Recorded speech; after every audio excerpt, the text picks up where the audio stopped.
Bismillahirrahmanirrahim. Assalamualaikum warahmatullahi wabarakatuh. Selamat malam semuanya. Waalaikumsalam, Mas Eh Dani. ya, kembali lagi ya di podcast kita kali ini di grup F, kelas Sejarah Pemikiran. Eh Sebelum kita memulai diskusi hari ini, mungkin seperti biasa ya, kita coba perkenalan diri dulu supaya nggak lupa satu sama lain. Kenalkan, aku Agatha Bagus Ilhami dari program studi akuntansi KKBS. Baik, perkenalkan nama saya Wahyudin, mahasiswa keperawatan dari PON tahun 2024. Terima kasih. Perkenalkan, nama saya Hanhani Pasma dari Fakultas Akuntansi Ekonomi.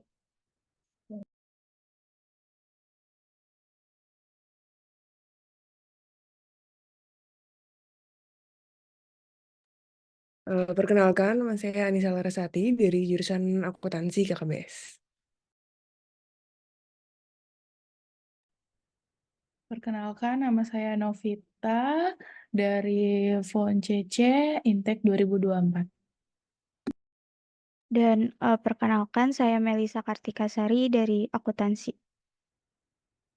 Oke, terima kasih semuanya rekan-rekan yang sudah menyempatkan hadir ya di sesi kita hari ini. Nah, mungkin kita langsung masuk aja ke topik diskusi kita kali ini, yaitu kita akan membahas tentang pandangan dari seorang filsuf Prancis yang bernama Merleau-Ponty ya. Jadi Merleau-Ponty ini seorang filsuf yang terkenal dengan kontribusinya dalam fenomenologi dan eksistensialisme. Yang menariknya dari sesi diskusi ini adalah kita mencoba untuk membedah pandangan dan pemikiran dari Merleau-Ponty ini terhadap isu yang menurut saya personal ini isu yang cukup ini ya, cukup kontroversial, sangat memancing pro dan kontra baik di masyarakat dan dimanapun. Jadi ini menurut saya cukup menarik untuk kita diskusikan malam ini. Nah, jadi dari kelas kita sudah menyediakan beberapa pointers pertanyaan untuk bisa memandu diskusi kita malam ini. Jadi teman-teman mungkin udah ini ya, pasti udah ini kan sudah mendalami tentang Merleau-Ponty ini ya. Mungkin eh, ada yang mau coba menyampaikan dulu pendapatnya terkait dengan pertanyaan nomor satu, yaitu bagaimana pandangan filsuf Merleau-Ponty tentang kebertubuhan manusia. Oke, Mas. Baik, saya mulai ya yang pertama ya untuk mengawali sesi diskusi kita. Menurut filsuf Merleau-Ponty, pandangannya tentang ketertubuhan manusia merupakan perspektif yang unik dan sangat mendalam. Bagi Merleau-Ponty, tubuh manusia itu bukan sekedar objek fisik saja yang biasanya pasif, melainkan subjek yang aktif dan terlibat dalam pengalaman hidup manusia itu sendiri. Gitu, Mas. Oke, terima kasih Mas Wahyudin. Menarik sekali. Mungkin teman-teman yang lain ada yang punya pendapat eh, lain, apa yang bisa diambil dari Merleau-Ponty? Saya menambahkan dari Merleau-Ponty juga memandang bahwa tubuh sebagai pusat dari persepsi dan pemahaman manusia terhadap dunia. Tubuh tidak terpisah dari dunia, melainkan terlibat dan menyatu dengannya. Melalui tubuh manusia mengalami, memahami, dan berinteraksi dengan lingkungan di sekitarnya juga. Oke, ada lagi nggak kira-kira? Saya ingin menambahkan, Mas, Iya, kayak silakan. Merleau-Ponty itu juga menekankan bahwa tubuh bukan hanya sekadar alat saja ya, melainkan juga sumber makna dan ekspresi. Tubuh menjadi medium bagi manusia untuk mengekspresikan dirinya, memberikan makna pada pengalamannya, dan membangun hubungan dengan orang lain. Seperti itu. Oke, makasih mantap bahannya Mbak Hani. Mungkin Mbak Nisa atau Mbak Melisa untuk menyempurnakan diskusi ini. Boleh saya mau menambahkan bahwa dari pandangan Merleau-Ponty ini, tubuh itu juga merupakan dasar bagi intrasubjektivitas, yaitu kemampuan manusia untuk memahami dan berbagi pengalaman dengan orang lain. Melalui tubuh ini manusia dapat merasakan dan berempati dengan pengalaman orang lain, sehingga memungkinkan untuk terjalinnya komunikasi dan pemahaman yang lebih mendalam. Mbak Melisa ada tambahan mungkin? Oke, mungkin merangkum dari teman-teman bilang, dengan demikian bisa dikatakan filsafat Merleau-Ponty ini adalah tentang kebertubuhan manusia yang menekankan bahwa tubuh bukan sekedar objek fisik, melainkan subjek yang terlibat dan menyatu dengan dunia, sehingga menjadi sumber makna dan ekspresi serta dasar bagi interaksi dan pemahaman antar manusia. Seperti itu. Oke, terima kasih Mbak Melisa sudah membantu moderator dalam merangkum ya jawaban teman-teman semuanya. Jadi emang menurut Merleau-Ponty eh, ini ya, kalau misalnya bisa kita coba summarize lagi, emang berpendapat bahwa emang tubuh manusia tuh bukan hanya objek fisik aja, bukan hanya tulang belulang, daging dan organ-organnya aja, tapi tubuh manusia itu sangat erat kaitannya dengan dunia dan seisinya itu, dan bagaimana tubuh ini itu menjadi sarana manusia untuk menyampaikan ekspresi-ekspresinya dan menjadi media untuk berinteraksi antara satu manusia dengan yang lainnya. Oke, menarik sekali pandangan Merleau-Ponty tentang kebertubuhan ini. Terus ada next question nih untuk perdalam diskusi kita hari ini yang mana ini sangat menarik ya, yang tadi kita sampaikan di depannya itu tentang LGBT. Jadi pertanyaan sebagai berikut. Jadi menurut Anda semua, menurut teman-teman sekalian, di manakah letak masalahnya yang membuat pribadi LGBT ini sulit diterima oleh lingkungan sosialnya? Mungkin ada yang mau volunteer duluan menyampaikan. Boleh saya, Mas? Iya. Jadi terkait masalah penerimaan terhadap individu LGBT oleh lingkungan sosialnya ini bisa jadi sangat kompleks dan bervariasi ya kenapanya itu. Salah satunya mungkin dari norma dan nilai tradisional, bahwa banyak masyarakat yang didasarkan pada norma-norma dan nilai-nilai tradisional yang mungkin tidak mencakup atau bahkan menentang identitas dan orientasi seksual yang berbeda dari mayoritas. Dan kehadiran norma-norma ini dapat menciptakan tekanan untuk konformitas yang membuat akhirnya individu LGBT itu merasa terpinggirkan atau tidak diterima, seperti itu. Oke, terima kasih pandangannya Mbak Anissa. Mungkin ada lagi yang mau menyumbangkan pandangannya. Boleh saya Mas. Oke, silakan Mas Wahidin. Tidak hanya itu, menurut saya sih menurut dari agama dan kepercayaan ya, agama memang sering sekali memainkan peran penting dalam membentuk pandangan seorang tentang moralitas dan identitas, termasuk sikap terhadap individu pada kaum LGBT ya. Beberapa keyakinan agama dapat mencam atau menolak orientasi seksual yang berbeda, yang biasanya menyulitkan individu LGBT untuk diterima dan oleh komunitas keagamaan atau masyarakat yang didominasi oleh keyakinan agama-agama tertentu. Seperti itu. Oke, terima kasih Mas Wahidin. Mas Wahidin mungkin nanti untuk diskusi selanjutnya bisa ini Mas, suaranya agak kecil soalnya. Tapi tadi masih kedengaran, mungkin nanti untuk eh, selanjutnya Ya, bisa ini ya supaya lebih kedengaran. Makasih Mas Wahidin. ya Mungkin sama-sama. berikutnya. Saya menambahkan ya, jadi kurangnya pendidikan dan informasi itu juga membuat kurangnya pemahaman tentang identitas, gender, dan seksualitas yang dapat menyebabkan stereotip dan prasangka terhadap individu LGBT. Edukasi yang kurang atau tidak ada tentang keragaman gender atau seksualitas dapat memperburuk stigma dan diskriminasi terhadap individu LGBT tersebut. Oke, terima kasih tambahannya Mbak Novita. Mungkin ada yang dari yang belum menyampaikan mau ada mau disumbangkan pikirannya? Oke, Mbak Melisa, Oke, silakan. di sini saya sendiri membahas faktor ketakutan dan ketidaktahuan, di mana adanya ketakutan akan yang tidak diketahui atau yang berbeda seringkali menghasilkan sikap negatif terhadap individu LGBT itu sendiri, di mana ketidaktahuan masyarakat tentang pengalaman hidup individu LGBT dan mitos-mitos yang beredar dapat memperkuat prasangka dan kekhawatiran yang tidak beralasan. Seperti itu, Mas. Oke, makasih sudah melengkapi Mbak Melisa. Mungkin Mbak Hani mau ada tambahan? Kalau dari saya, pengakuan juga dari kekuasaan dan hierarki sosial ya Mas ya, di mana struktur kekuasaan dan hierarki sosial dapat mempengaruhi bagaimana individu LGBT diterima atau dianggap oleh masyarakat.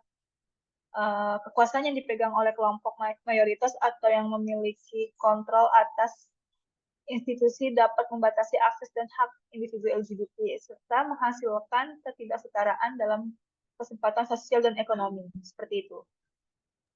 Oke, terima kasih Mbak Hani. Jadi, sebenarnya terima kasih ya teman-teman ya sudah menyampaikan masing-masing kira-kira seperti yang tadi teman-teman sampaikan itu faktor-faktor apa saja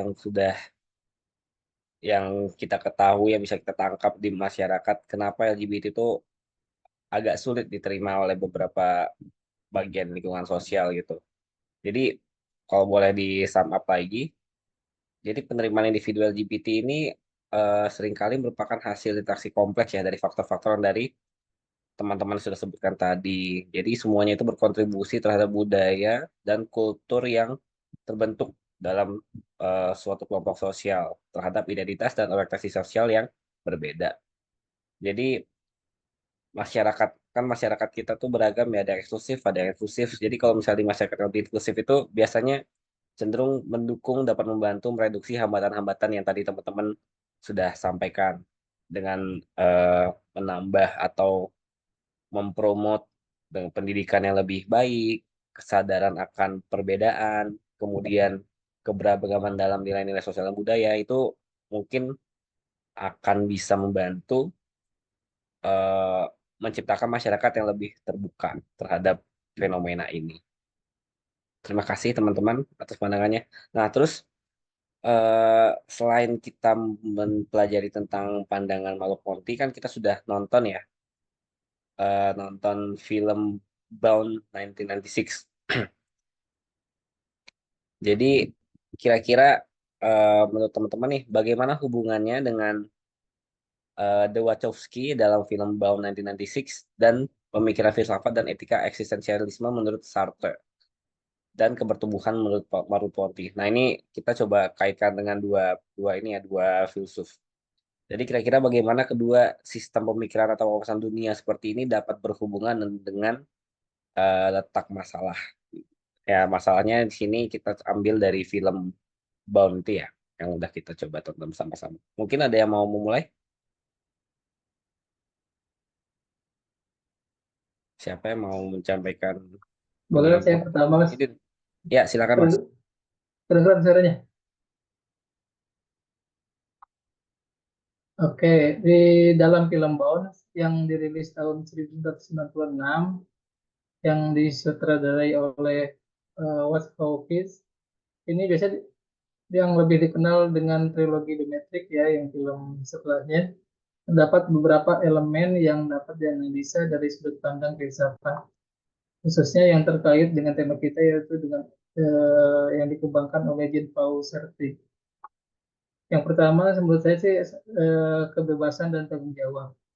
Salah satu konsep sentral dalam eksistensialisme Sartre adalah membawa manusia ya, menjadikan makhluk yang bebas dan bertanggung jawab sepenuhnya atas tindakan mereka.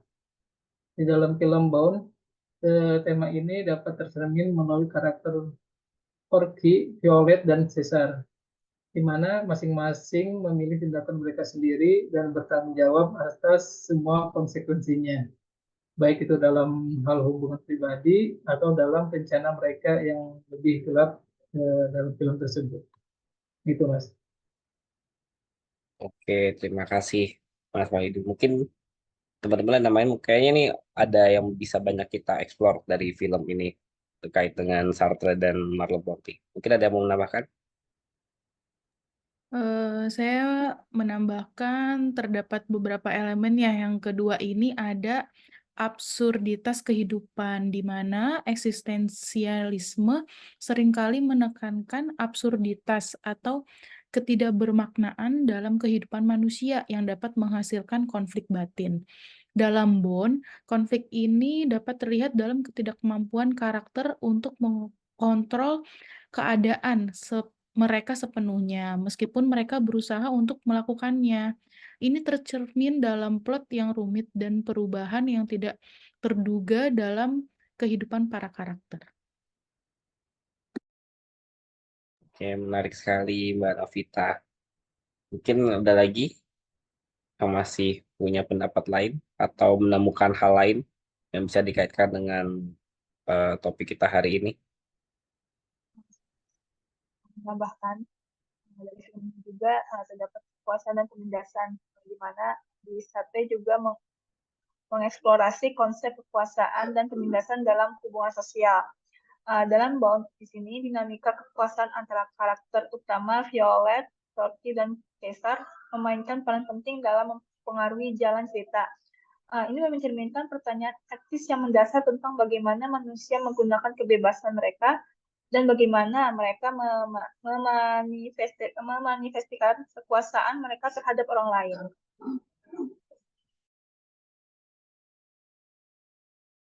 Oke, makasih Mbak Hani. Ada lagi nggak kira-kira?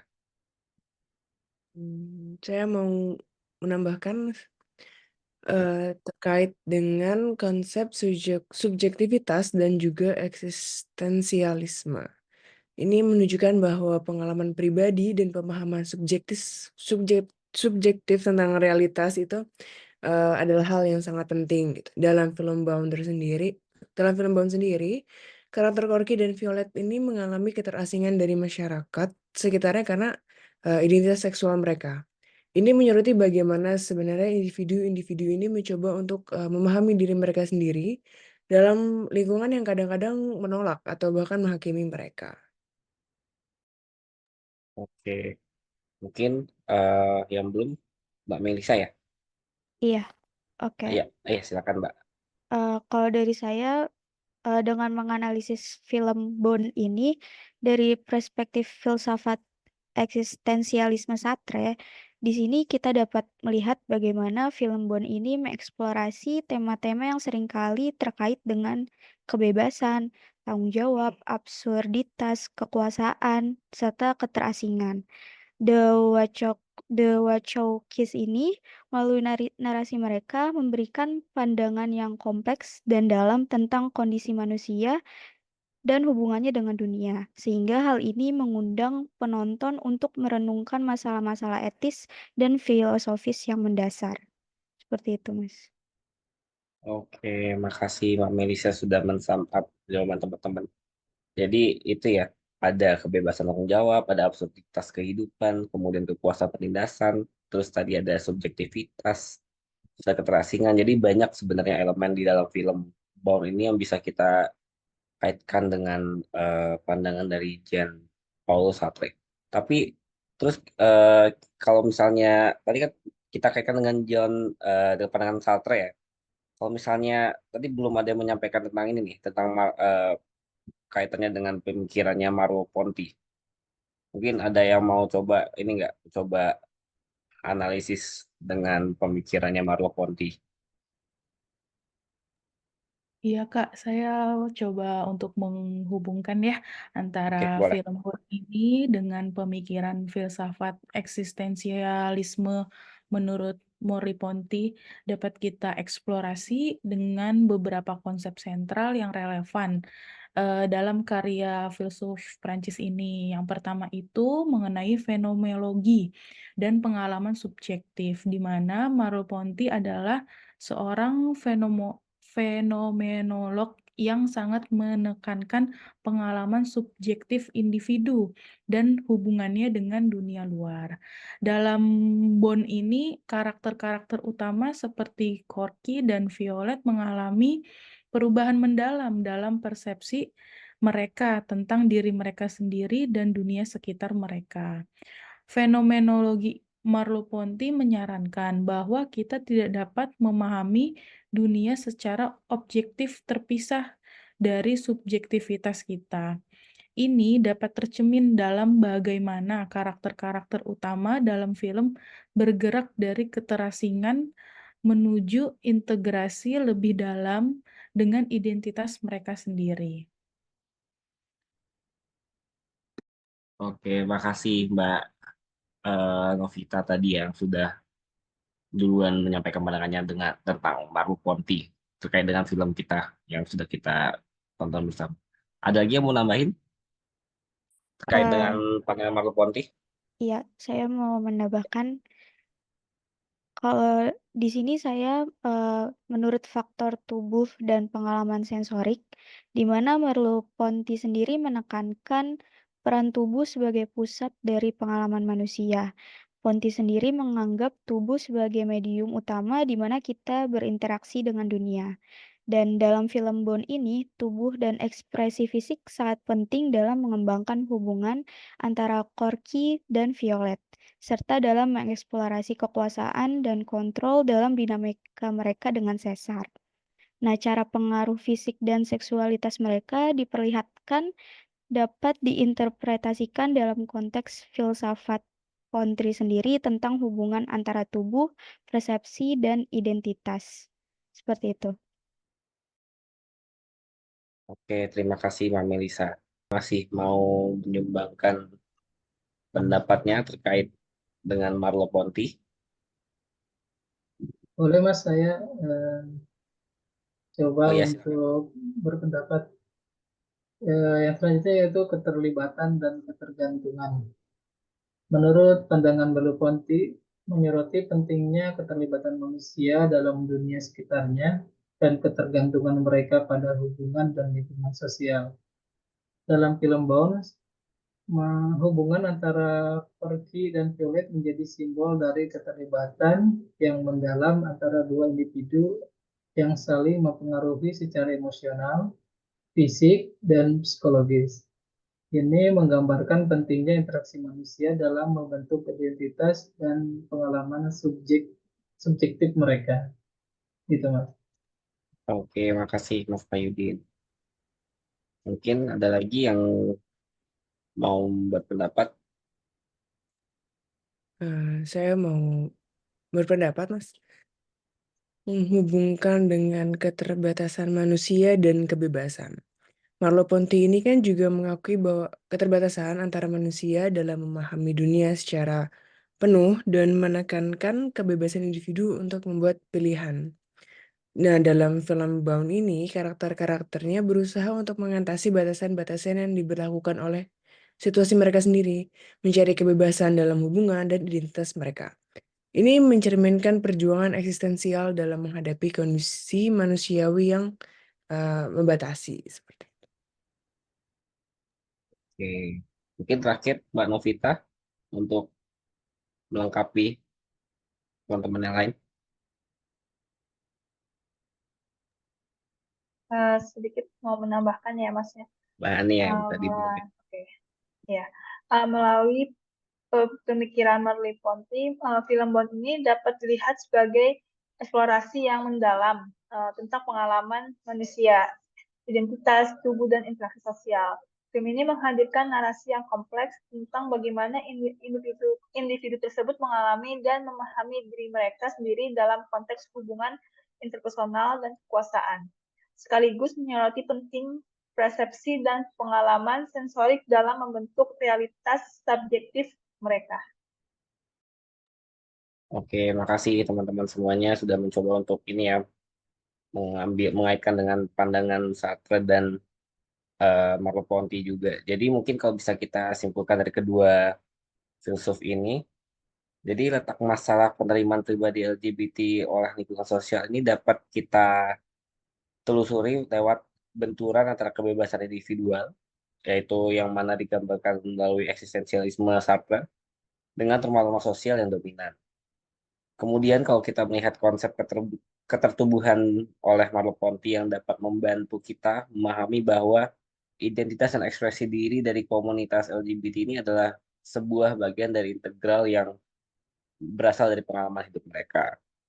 Jadi film Bound ini dapat eh, dipandang sebagai upaya untuk mempresentasikan atau menunjukkan dalam memperjuangkan eh, eksistensi dan hak-hak dari komunitas LGBT ini ya, dalam konteks sosial yang sebenarnya belum sepenuhnya bisa menerima adanya keberagaman dan adanya fenomena ini.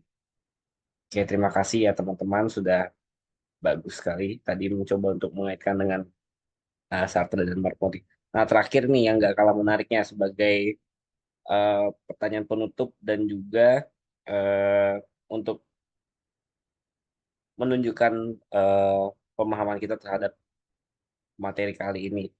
Jadi setelah kita coba mempelajari dari mendalami pandangan Merleau-Ponty, Sartre, kemudian kita coba mengaitkan dengan film Bound, pandangan kedua filsuf tersebut, mungkin eh, sekarang kita coba menyampaikan pandangan kita masing-masing, personal kita gimana sih dalam melihat fenomena LGBT ini. Mungkin bisa diberikan alasan-alasan yang rasional.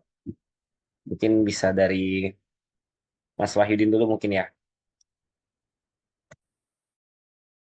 Boleh, Mas. Menurut pandangan saya ya, pandangan pribadi saya emang secara harfiah itu saya kurang setuju sih secara pribadi ya, karena sifat-sifat mereka di mana saya kan seorang yang beragama itu dalam agama saya memang tidak memperbolehkan untuk LGBT ya, karena menyimpang dari kodrat manusia itu sendiri. Bila dihubungkan dengan pendapat Merleau-Ponty sebagai filsafat, tuh manusia itu kan bukanlah sekedar objek fisik ya, yang pasif, melainkan subjektif yang aktif dan terlibat dalam pengalaman hidup. Berarti menurut saya sih eh, tubuh kita harus eh, berarti harus menjaga tubuh kita dari hal-hal yang negatif yang dapat merusak tubuh kita sendiri. Baik itu eh, apa yang masuk ke dalam tubuh kita berarti harus yang positif dan yang baik-baik, baik itu rohani maupun duniawi kita, Mas. Jadi semua yang masuk ke dalam tubuh kita itu harus yang positif. Itu saja, Mas. Oke, Oke, terima kasih Mas Wahyudin Hmm. atas pandangan pribadinya. Mungkin berikutnya bisa Mbak Anissa mungkin. Oh, oke.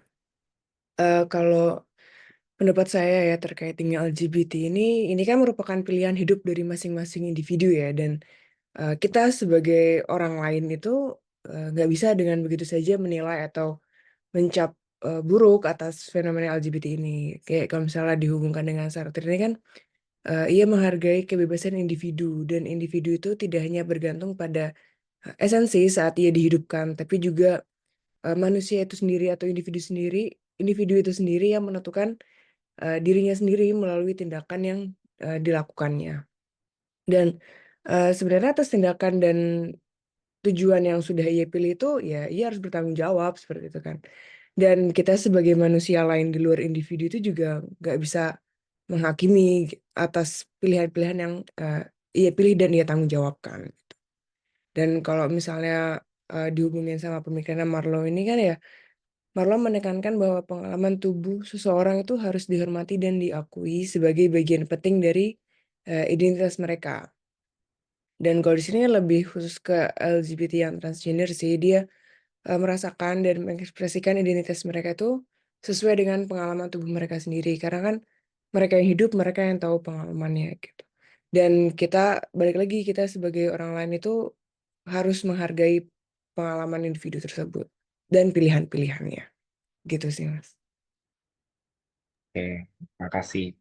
Kita apresiasi pandangannya Mbak Anissa dan Mas Wahyudin tadi. Mungkin berikutnya bisa Mbak Melisa mungkin. Oke, kalau dari saya, Di sini kita pertama bahas terkait pemikiran dari teori filsuf. Yang pertama Sartre yang berpendapat bahwa esensi manusia memang terletak pada keberadaan mereka, bukan pada alam atau identitas yang dipaksakan oleh masyarakat. Di mana berarti dapat diartikan individu memang memiliki hak untuk menentukan identitas seksual mereka sendiri, tanpa dibatasi oleh norma atau stereotip sosial. Sedangkan menurut filsuf Ponti, pengalaman manusia adalah hasil dari interaksi antara kesadaran dan dunia fisik, di mana bisa diartikan identitas seksual seseorang dapat dilihat sebagai hasil dari interaksi mereka dengan dunia di sekitar mereka, termasuk pengalaman dan persepsi mereka. Namun, menurut saya pribadi, LGBT ini jika dilihat dari kacamata agama saya sendiri memang tidak dapat dibenarkan perbuatannya. Namun, jika memang ada orang di sekitar atau di lingkungan saya yang memiliki orientasi seksual seperti itu, tentu sikap kita harus, tetap menghargai pilihan orang tersebut. Karena memang menurut hak asasi manusia sendiri, setiap manusia memiliki hak yang sama untuk hidup, kebebasan, dan mengejar kebahagiaan. Serta, memang perbedaan yang terjadi di antara masyarakat itu merupakan suatu kejadian yang alami dan memang ada dan, kita memang harus berdampingan dengan perbedaan-perbedaan tersebut. Seperti itu, Mas. Oke, terima kasih Mbak Melisa. Berikutnya mungkin Mbak Novita ya bisa menyampaikan pandangan personal. Sedikit saya menambahkan sama dengan teman-teman yang sebelumnya ya, memberikan pendapat mengenai tentang LGBT dan saya akan menyangkutkan dengan konsep kebertubuhan Merleau-Ponty dan eksistensionalismenya dari Sartre.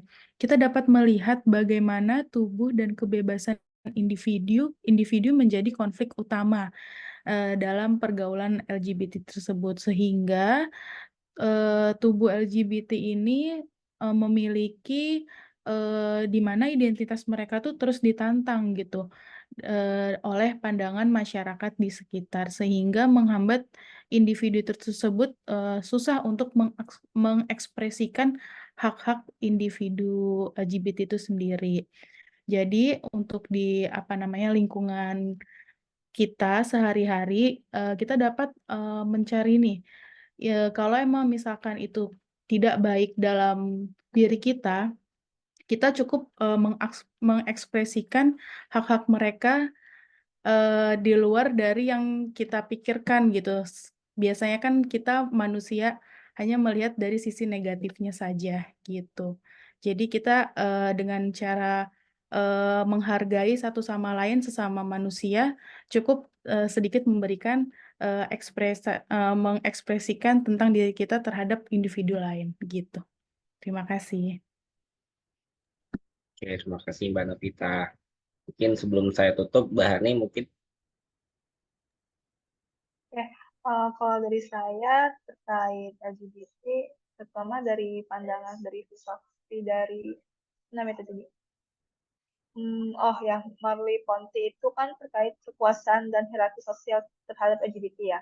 Mungkin di sini dapat dijelaskan sedikit juga sih yang dimaksud mungkin kekuasaan dan hierarki sosial itu yang di sini kelompok mayoritas atau yang memegang kekuasaan seringkali memiliki kontrol atas institusi penting seperti pemerintah, pendidikan, agama, dan media.